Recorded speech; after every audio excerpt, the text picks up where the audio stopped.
সালামু আলাইকুম। আমরা সবাই চাই একদিনে বেশি পড়তে, বেশি আউটপুট দিতে।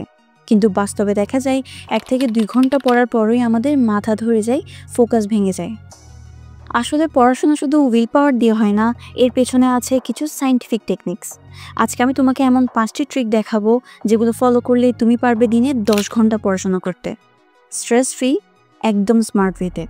So let's get started. Number 1, pomodoro technique. টানা কয়েক ঘন্টা পড়তে বসে থাকলেই যে প্রোডাক্টিভ হওয়া যাবে এমন না। মস্তিষ্ক একটা নির্দিষ্ট সময়ের পর কনসেন্ট্রেশন হারিয়ে ফেলে। পোমোডোরো পদ্ধতিতে তুমি ২৫ মিনিট পড়বে, তারপর ৫ মিনিট ব্রেক নিবে। এভাবে ৪টি সেশন করলে ৩০ মিনিটের একটা বড় রিফ্রেশিং ব্রেক নিতে পারো। এই পদ্ধতিতে পড়াশোনার কোয়ালিটি যেমন বাড়ে, তেমনই ব্রেইনও রিচার্জ থাকে।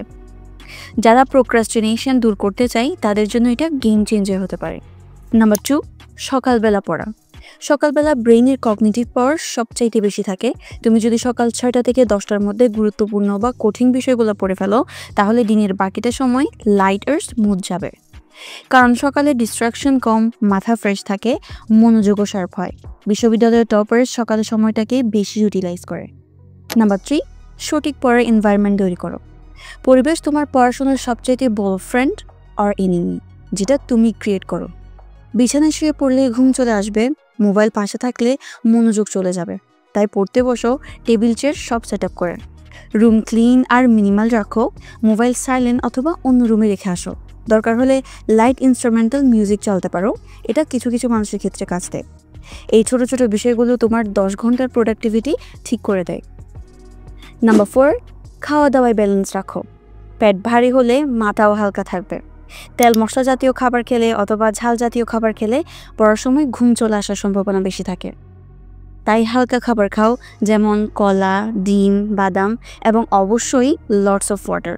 ডিহাইড্রেশন হলে মাথা ব্যথা করে, শরীর দুর্বল লাগে, পড়া মাথায় ঢুকে না। স্মার্ট স্টুডেন্ট শুধু পড়ে না, নিজের কেয়ার করে পড়ে। অ্যান্ড লাস্টলি নাম্বার 5, যেটা মোস্ট ইম্পর্ট্যান্ট, সেটা হচ্ছে পড়ার সময় তুমি প্রথমে একটা সহজ সাবজেক্ট নাও, এরপর আবার কঠিন সাবজেক্ট, এরপর সহজ সাবজেক্ট। পুরো ১০ ঘন্টা শুধু ম্যাথ আর ফিজিক্স পড়ে যাওয়া ঠিক না, তাতে ব্রেইন ক্লান্ত হয়ে পড়বে আর ইন্টারেস্ট হারিয়ে ফেলবে। তাই একটা ট্রিক হলো, আগে একটা হালকা সাবজেক্ট নাও, যেমন বাংলা বা ইংলিশ, যেটা তোমার কাছে ইজি লাগে। এরপর আবার একটা কঠিন সাবজেক্ট, যেমন ম্যাথ, এরপর আবার সহজ সাবজেক্ট। এভাবে পড়লে ব্রেইনের উপর চাপ পড়ে না আর ফোকাস লম্বা সময় ধরে থাকে। এটা একটা সাইকোলজিক্যাল ব্যালেন্স তৈরি করে, যেটা লং স্টাডি আওয়ারের জন্য খুব ইম্পর্ট্যান্ট। সো টানা ১০ ঘন্টা পড়া কঠিন না, যদি তুমি টেকনিক বেসড অ্যাপ্রোচ মেনে চলো। এই 5টি ট্রিক যদি তুমি ঠিকমতো ইউজ করো, তাহলে একদিনেই তোমার পড়ার টাইম ডাবল হয়ে যাবে। ভিডিওটি যদি ভালো লেগে থাকে তবে তোমার ফ্রেন্ডদের সাথে শেয়ার করে দাও, অ্যান্ড কমেন্টে জানাতে ভুলবে না কোন টেকনিকটা তোমার কাছে সবচাইতে বেশি ইজি মনে হয়েছে। Till then take care and stay connected with us. Thank you. সালামু আলাইকুম।